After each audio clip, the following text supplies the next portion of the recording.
Hey everyone, welcome back to our channel.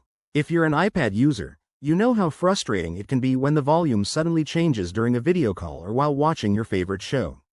In this quick tutorial, we'll show you how to lock the volume on your iPad in 2025, using the latest features of iPad OS.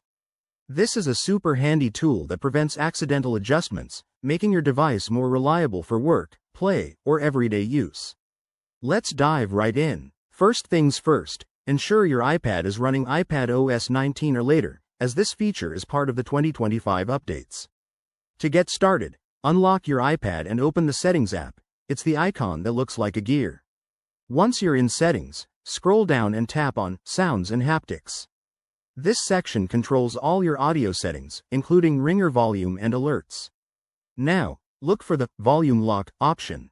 In iPad OS 2025, Apple has made this easy to find. It's usually right below the volume sliders.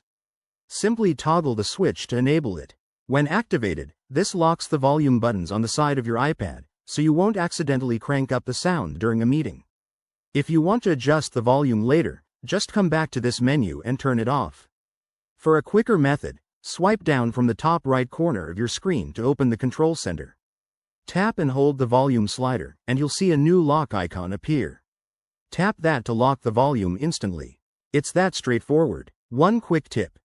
If the feature isn't showing up, double-check for any pending software updates in your settings under General.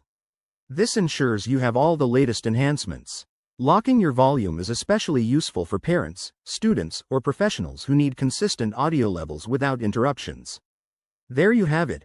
Locking the volume on your iPad is now easier than ever in 2025. Give it a try and see how it improves your daily routine. If you found this helpful, hit that like button, subscribe for more tech tips, and drop a comment below with your thoughts. Thanks for watching, and we'll catch you in the next video.